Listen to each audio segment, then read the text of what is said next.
Okay, first and last name and spell it, please, and then your title.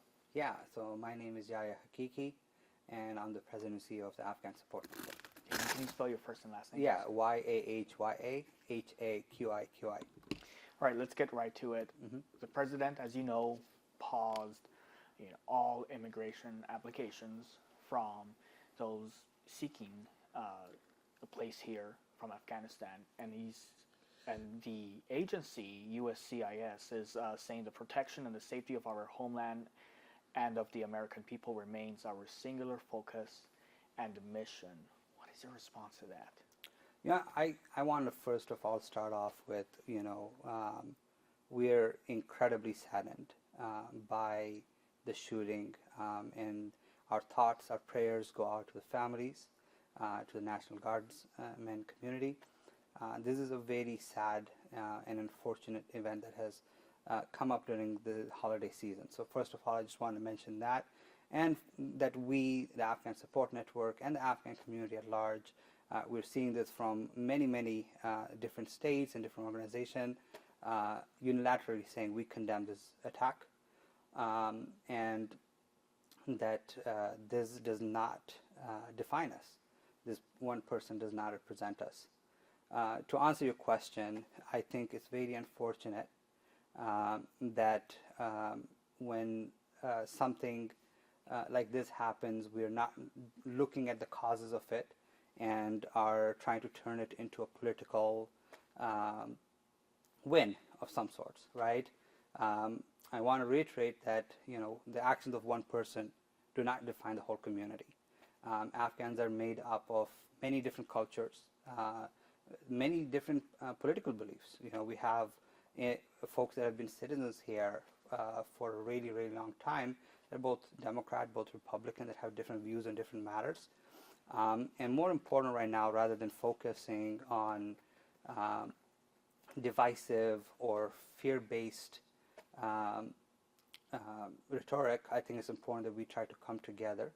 This is we are talking during Thanksgiving, right? The whole purpose of this holiday is to give thanks for what we do have and find unity and find strength and build bridges and heal each other rather than try to sow division and fear. What kind of impact does the administration's actions have on the Afghan community, specifically those here in Portland who you have been talking to? It has a profound impact. I think, many of the folks that came here 4 years ago are still currently in some sort of immigration process. And the news that USCIS is completely stopping all immigration requests severely impacts folks.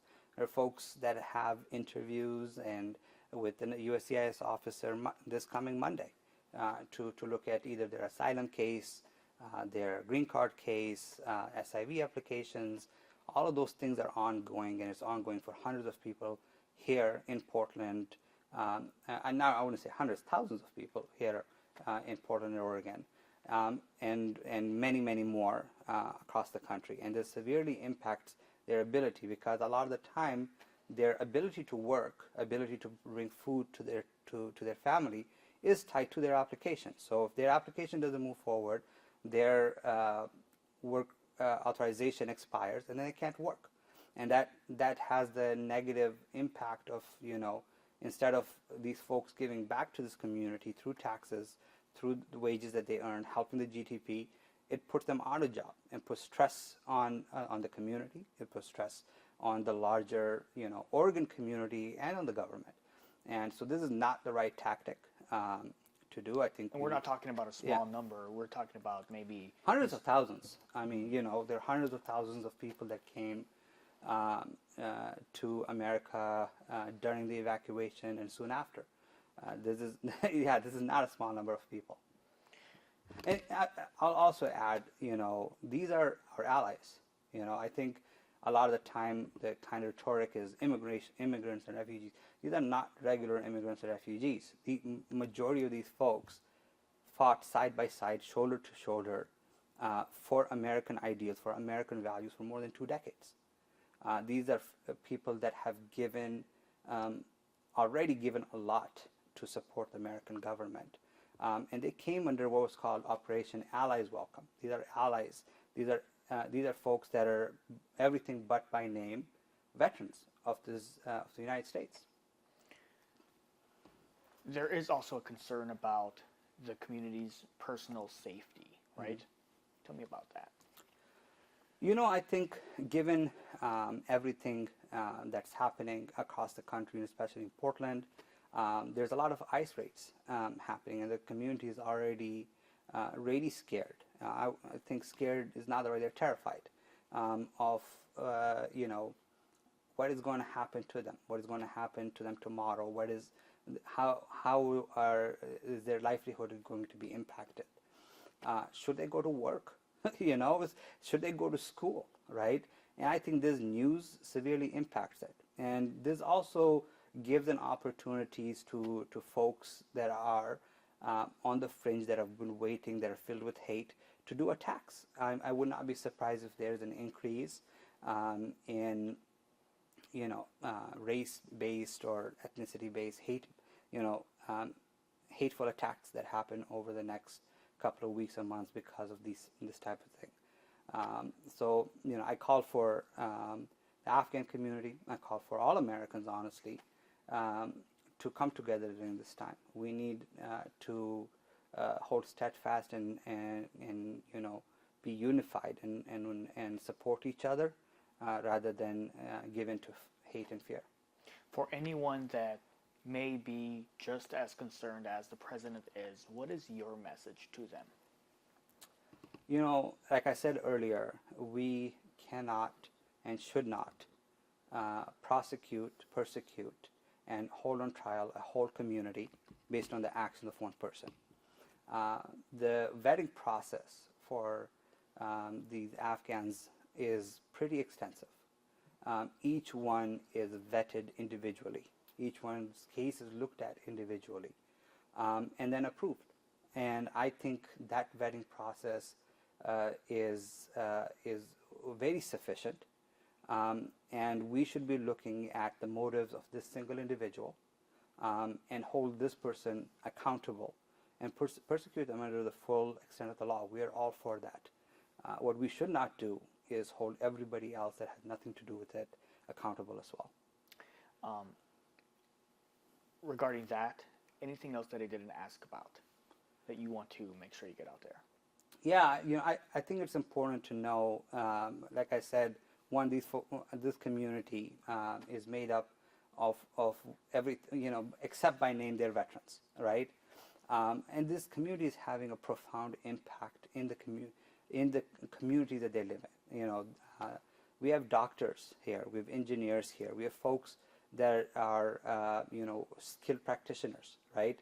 We have folks that are, working in offices and giving back. We have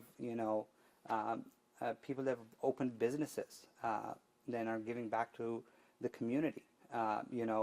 In Portland, Oregon, there's about 8,000 to 10,000 Afghans, and all of them, they're working really hard in giving. Yes. Here we go. Okay. And tell me about the number of Afghans and families who are in the Portland area. Yeah, so we have about 8,000 to 10,000 folks in Portland and across Oregon, Afghans that are here, right? And these folks are doctors, they're engineers, they're teachers, police officers. And across the nations, we have folks that are in the army. There are folks that are Afghans that are in the National Guard even. So, this is a community that is giving back regularly. There was a report recently published that said there is the Afghan community, the newcomers, have potential to give back $525 million a year just through taxes, right? So there's a lot of potential of this community to give back and strengthen the fabric of this community. They just need a little bit of help. They don't need to be persecuted. They need to be supported because they're going through a lot. It's an uphill battle. They're facing mental health issues from coming from a war-torn country. where they fought for American ideals, had to flee, leave their jobs, leave their homes, leave their loved ones, coming to a new place where they have to figure out how to restart their lives all over again, right? And they're doing an amazing job of it. We've already had quite a few people start businesses, businesses that are really successful. And so what we need is support. And that's what, the Afghan Support Network is here all about, right? We support more than 400 unique individuals a month. We provide English classes. We provide, we have a doctor certification program where we have 8 doctors that are in that program trying to be recertified so they can provide care in an industry in a position that is severely, in shortage. Right? And you're talking about the organization that you are part of. Remind me the name of it and what it does. Yeah, so the organization called the Afghan Support Network. How did it start? We started about 4 years ago, right after the fall of the government of Afghanistan. And it was a couple of community members that came together and asked, hey, as the diaspora, as folks that have already gone through the refugee and immigration process, what is our responsibility? There are folks that, myself included, we didn't really know each other that well, but we came because we wanted to support, and we knew what kind of opportunity that this was for the people coming, and what kind of opportunity it was for our communities. The diversity of skill sets, the diversity of experience that these people bring benefit the whole community. And like I said, it's folks like these doctors, right? It's folks that are like in our IT certification program. We have more than 20 individuals that is the 3rd time we're doing it, that are currently trying to get certified in different IT fields and then entering those fields. Another area that is in shortage, that we need those skilled people in. So, like I said, this is a community that's giving back every single day, and what we need is support and help, not fear and division. And last question here: did you know this individual at all? Did anyone in this community know this individual at all? I did not personally know this individual. I don't think anyone.